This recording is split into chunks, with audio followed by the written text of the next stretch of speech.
Hello, wherever you're joining us from today, I want to say a huge welcome to our global community. We hope you're enjoying the Product Marketing Festival. I also want to send out an extra special thank you to all our sponsors, partners, speakers and participants who together have made this event possible. Their sessions are bursting with insights to help you level up. But remember, the learning doesn't stop here. If you aren't already, you can become a PMA member and benefit from unlimited access to exclusive templates, frameworks, mentors, and our entire library of on-demand event content. Make sure you have your questions at the ready. Simply post your question in the comments section and get awesome advice directly from our expert speakers.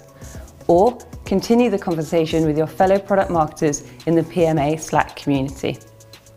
What's not to love about that? So now, on to the next talk.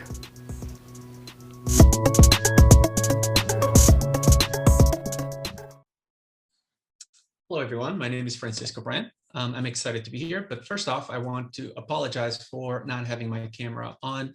About a week ago, I had a minor procedure and I still have some bandages on. I'm doing great. However, I wanted to spare you the horror of looking at me while I have bandages on. Therefore, I have my video off, but I will still make this very engaging for you. So let's start off with how product marketing has evolved to become a critical role in a 21st century organization to really drive innovation and champion the customers internally.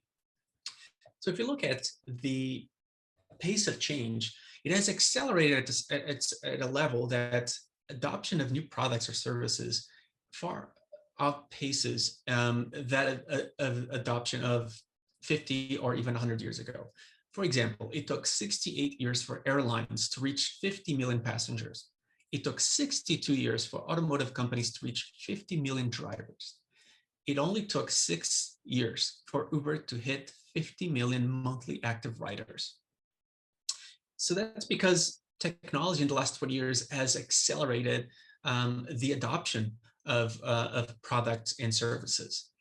But equally, it has also accelerated the change and the evolution of product marketing.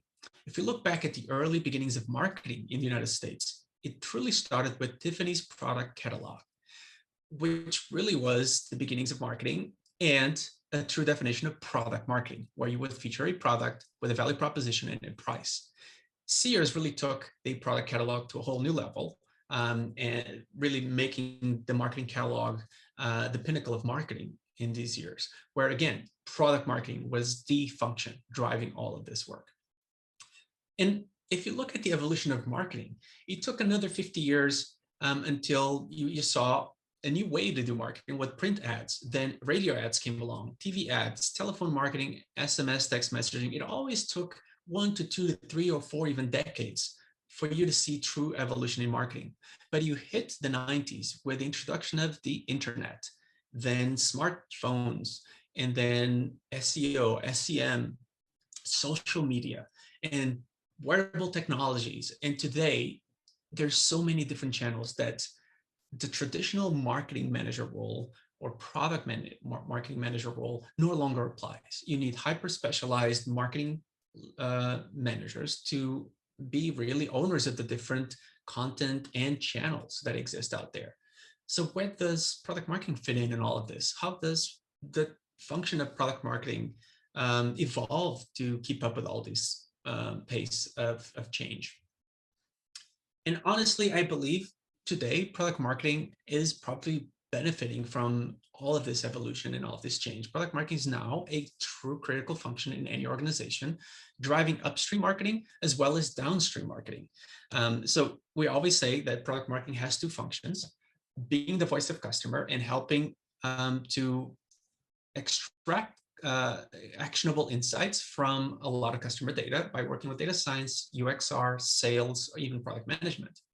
But then once you have all of that data, you want to help develop a solution, a service that truly is aligned with customer wants and needs.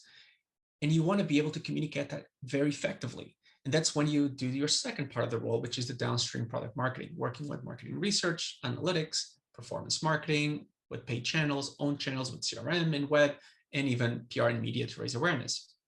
Product marketing is really the conductor of this entire orchestra that is composed of very hyper-specialized musicians. And if they all play at their own tune, you just get a bunch of noise, which is very common in multiple companies out there where you get tons of ads and none of those ads mean anything to you. Either the service isn't right or the way they communicate to you isn't right. It's really up to the conductor, which is really the go-to-market architect, which is really under the product marketing function, that's follows the role of bringing all these different data insights together, build a robust go-to-market plan, brief the different teams on how to execute and drive with a consistent tone of voice and visual language. So more than ever, product marketing is a critical role in any organization. I'm excited for it because not only demand is high, but also the responsibility that falls under product marketing is increasing. So what I want to talk to you today is how product marketers can distill customer data into actionable insights. I'm going to give you 3 separate examples of 3 different ways product marketing can have a pivotal role in an organization. Using data to solve a business or customer problem, using data to inform a marketing campaign, or using data to champion customer innovation. And so I'm going to actually talk about all 3. But before I do, I want to ground all the examples in what I call my product marketing mission statement, which is we in product marketing, we work tirelessly to earn our customers' trust and business by solving their problems. We use data to understand them, communicate, and delight them. So let's start with the first one. We use data to understand them. Everything in product marketing begins and should end with customer data. So here's an example. How do we leverage data to solve a business problem or even enter a new market segment? So if you look at the healthcare market, an entirely different segment that you would ever associate Uber with, you would find that it's highly, costly. About $7.7 trillion is spent in healthcare. The majority of that money is spent on preventable chronic diseases. And then if you investigate even further, this is what our data was telling us, about 72% of older adults, their number 1 need for transportation is getting to medical appointments, because older adults are the ones who have the most chronic diseases and are the ones who need more frequent medical visits. And we also found, by further investigating and talking to healthcare providers, that the second and third biggest reason for being able to offer care to people is transportation and food access. And these are 2 areas that Uber has clearly built a strong tech platform around transportation and around food delivery. With these insights and this opportunity in mind, we're able to launch Uber Health. Uber Health was launched about 2 to 3 years ago, actually a little bit longer now. And the goal of Uber Health was really to offer healthcare providers the ability to organize rides for people that did not have access to transportation. Our goal was to remove transportation as a barrier for people to get care. So healthcare providers can integrate Uber Health with the electronic health records. They can schedule a ride either directly to the electronic health record with Cerner, for example, or they can just use our dashboard and organize that ride for your next medical appointment, and you will get that information being sent to you over a text message. So we wanted to make this very technology agnostic, meaning we knew that the elderly population are some of the users that will actually benefit the most from this particular service. So we wanted to make sure that we don't require them to have a smartphone. We don't require them to be able to know how to use the Uber app. So as long as you have a cell phone, you will get a text message that will send you all the information you need to learn about your appointment with the hospital, when you're going to be picked up, who's going to pick you up, and when they're going to drop you off. And the hospital can actually track that in real time. So they know if a patient is going to make it or not, if they're on the ride, and they're going to come to the particular appointment. Because we knew that up to 30% of patients miss medical appointments every year. That costs about $190 billion a year. $190 billion a year are spent ineffectively because patients are missing their medical appointments. So here's another problem that we encountered. After we launched Uber Health, which was a very successful product, we found that a lot of customers were complaining that they never received their information about their medical appointment. And so we decided to talk to these particular customers. And we've learned that many were saying that they never got a text message because they only have a landline number, or they only provided the landline number to the hospital. So when the hospital contacts them to the landline number. And I know it seems mind-boggling that in today's world, a lot of them don't have a cell phone, but this is still the reality. So we wanted to validate these insights. And so we worked with a third-party vendor to check all of the numbers we had on our platform that were provided to us by healthcare providers to verify whether or not these numbers were a landline or a cell phone. Again, this is all obviously used so that we can uncover a particular insight that can drive product innovation. And we found out that 10% of all the users that provided a number to their hospitals, 10% that were in our platform only had a landline number. They did not have a cell phone, or they only provided a landline number. So we launched a solution that allows these particular users, when an appointment is scheduled, to get an automated call to let them know when the ride has been organized and who's going to be picking them up and when. So this way we solve this problem, again, by really deep diving into the data, understanding what the root cause could be, talking to customers, validating it, and then building a solution for it. Then we also use data to communicate. So we wanted to be able to leverage insights to communicate value more effectively. And so how do we leverage these insights to inform a marketing campaign? Here's an example. We've talked to a lot of merchants on our Uber Eats platform, and we found out that 75% of restaurants said that they would have to close their business if not for Uber Eats during the pandemic. And some partners actually saw a 40% increase on their business because of delivery. Nevertheless, a large portion of small, medium restaurant owners still doesn't trust delivery companies. And these are the ones who are actually struggling the most. In the US, for example, 110,000 restaurants, small restaurants, being the ones that struggle the most, closed or were permanently shut down. And so when we talked to them, they were very clear that they don't believe third-party delivery companies care or prioritize their small business needs. They don't believe that they are in control of their business when they join our platform, because they basically have to pay a bunch of fees and they're stuck to a particular pricing plan. They also don't believe that we have their best interest in mind, because we control all of the customer information and they don't know who their customers are. And also they don't believe that we care about them, because we don't spend enough time educating them on how to build a brand online. Because 60% of restaurant owners, we found out, don't have a college degree. And those that do have a college degree don't necessarily have a college degree in online digital marketing and how to build a brand online. So these are really important insights that we use to then inform our marketing strategy. So we wanted to build a series of commitments that would give them more financial support, will drive more demand for local restaurants, small, local, independent restaurants. We would build more ways for them to connect with their diners and know who their diners are, and then spend more time and effort educating them and helping them build an online brand. So here's a strategy we put together. Every single chapter in this particular strategy is built on a key customer insight. Chapter 1, they don't believe we care or prioritize small independent restaurants. So let's build an entire program initiative in Q1, focusing on celebrating small local restaurants. Chapter 2, in Q2, is grounded on the insight that they don't feel like they're in control of their customers. So let's build new solutions, launch new programs that will help them connect with their customers better. And then chapter 3, they believe they're not able to build a brand online because they don't have enough education or the opportunities to learn. So let's build ways to help them educate and really be successful online. So we put this strategy together. We work with product, with marketing, with a bunch of other teams, and we ended up putting together a thematic approach to bring all of these chapters under one theme, one visual element.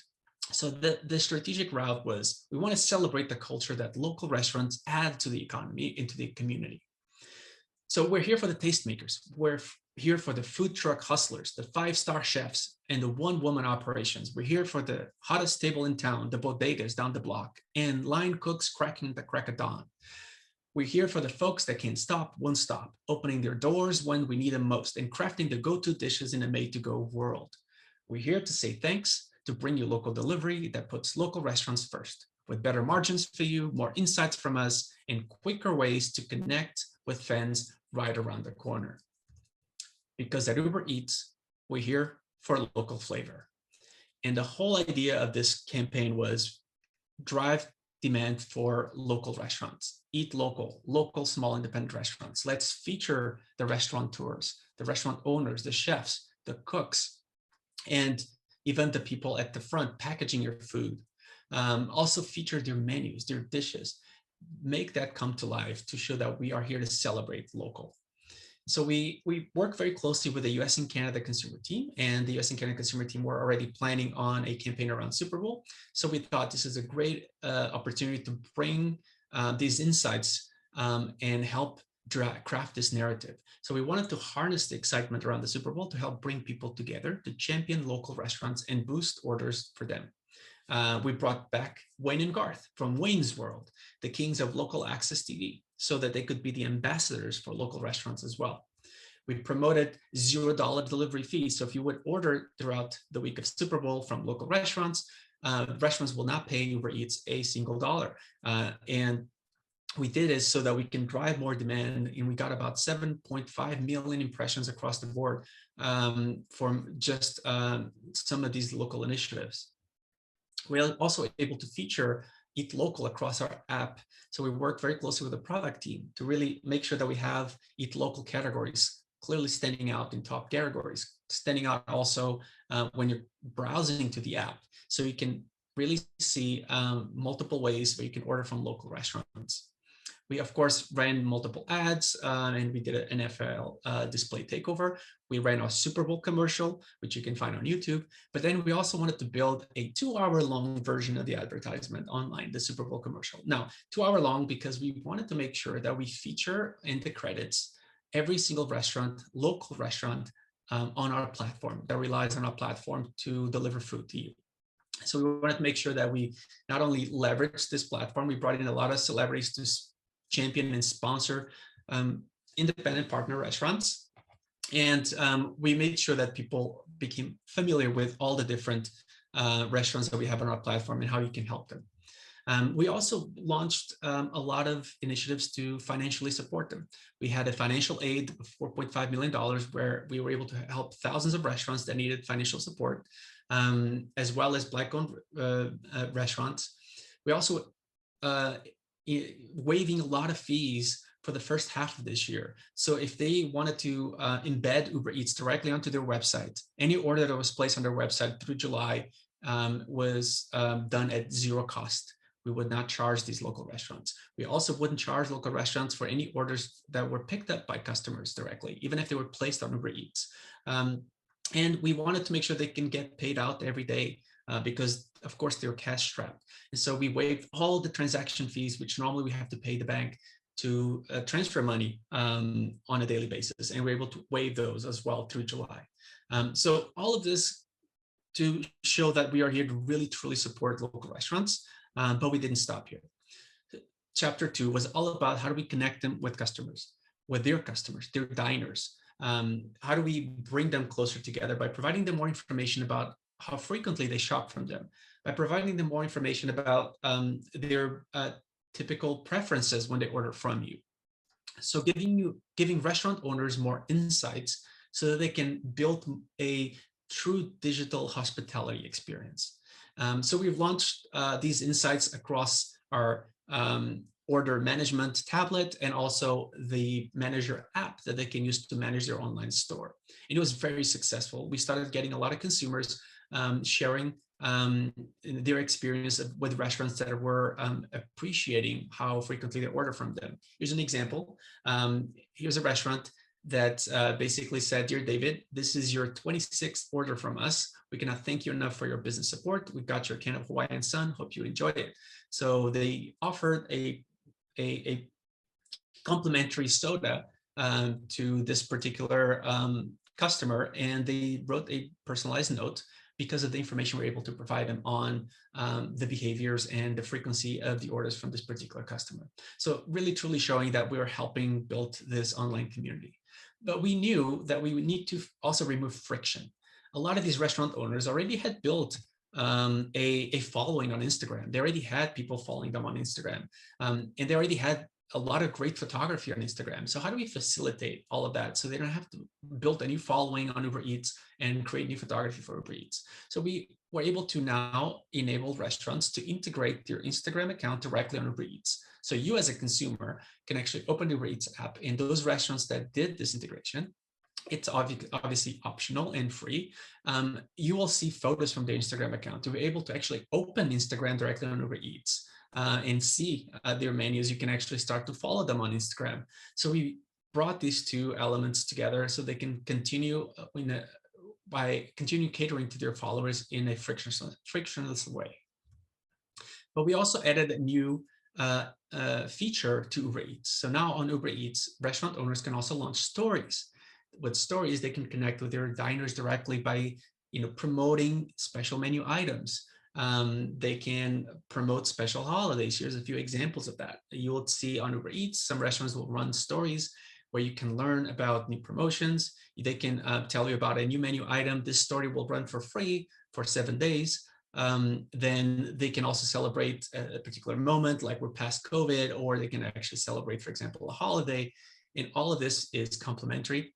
But what we found is that when restaurants ran stories, about 13% of eaters that actually saw a story ended up placing an order directly from that story, which is really incredible because, again, this is all free for these particular restaurants. We're helping them build these relationships and help drive more revenue for them as well.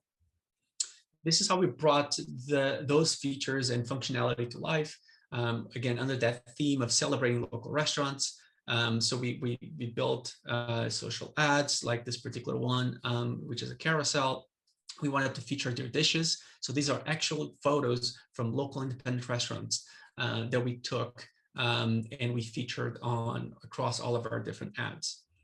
But we didn't want to stop there. If you remember, the other insight was we don't spend enough time educating them because they don't have college degrees or they don't have education on online marketing.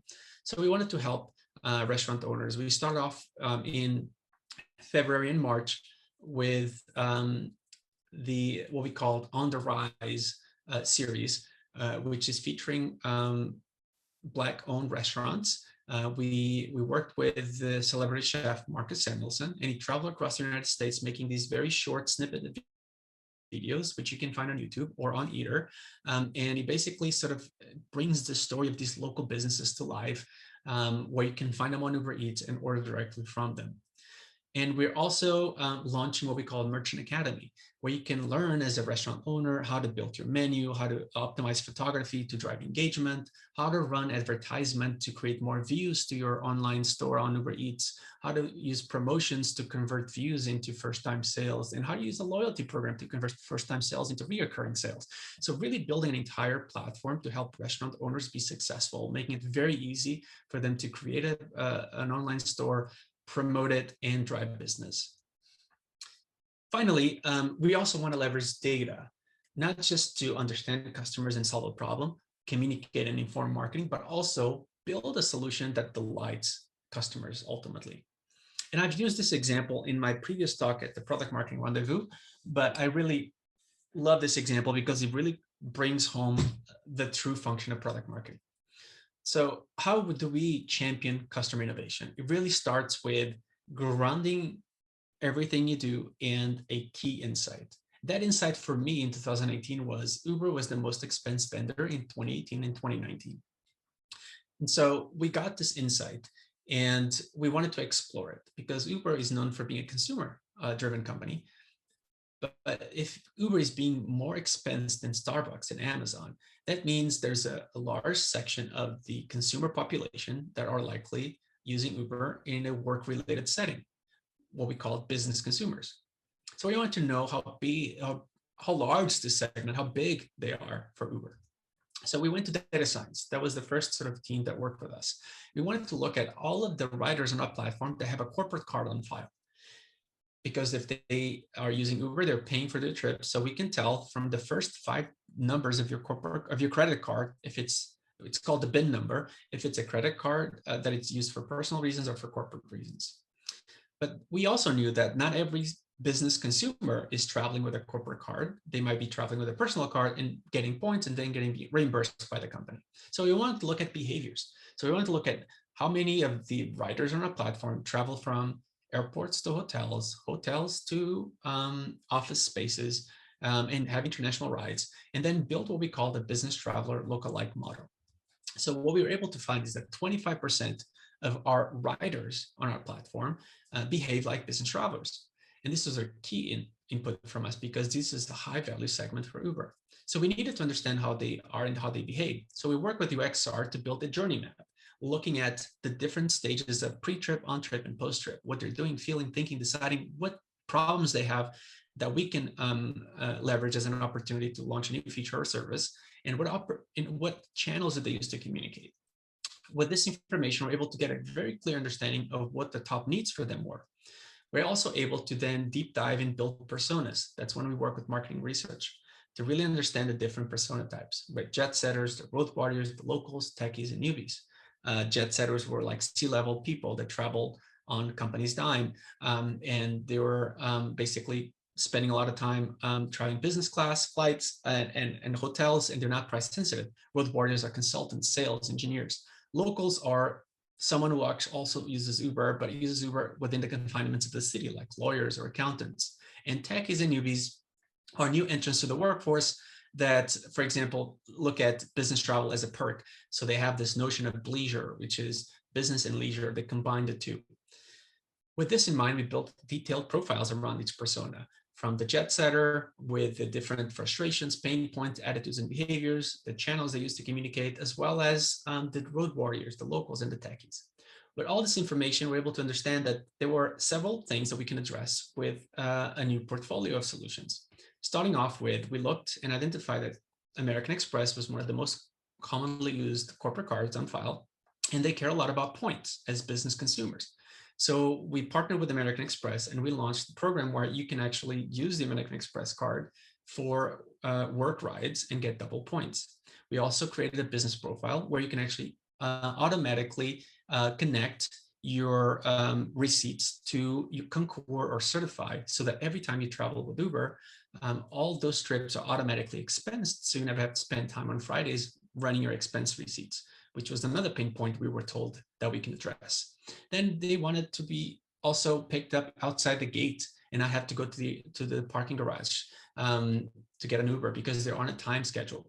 They want to also be able to personalize your ride, get extra legroom, and they want to be able to also do all of this in the comfort of a vehicle that is newer and has a higher rated driver, and they're willing to pay for it. So we position Uber Comfort for this particular audience that gets extra legrooms. You can actually customize your preferences and say what kind of climate you want. You can have quiet mode so that you don't have the radio on or the driver talking to you, so you can really focus on work or even just resting from a long trip. And you will, in many airports, you get picked up right outside your gate. So we launched Comfort, but we wanted to test also the value proposition. So we ran a lot of experiments working with marketing analytics, testing different messages. So we, for example, we did A/B testing on what message should we go with for the US versus Brazil versus Mexico. We tested one message, which was earn points while traveling for work with treatment group A. Treatment group B, we tested keep work and personal trips separate. And then we have a control group, which is the baseline to compare the impact of A and B. So what we found is obviously A and B, both of them performed better than control group, which is a good sign. But then we learned that treatment A worked 20% better in the US than B, and treatment B worked 32% better in Brazil and Mexico, meaning 32% more engagement in Brazil and Mexico than A. So we knew that for different markets, we have to go with a different type of value proposition. We also knew if we should invest in photography or illustration, because we also tested the same value proposition with different groups. And the only difference was one had a photo associated with the value proposition, one had photography, illustration. And so what we're able to find out is that on average, across the different markets, illustrations perform better than photography. And this is really important for us to learn, because we can save on unnecessary costs of photo shoot, and we can speed time to market as well. So all in all, with this campaign, we're actually able to drive a lot of engagement. We brought 4.5 million new business profiles to the platform. We increased business trips by 14%, billings by 16%, and bookings by 16%. And the success of all of this is because we grounded all of our work in a true in true customer insights. And that's really what I want to leave you with.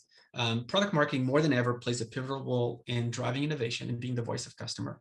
And we really play the quarterback between the inbound upstream marketing teams to the downstream marketing teams.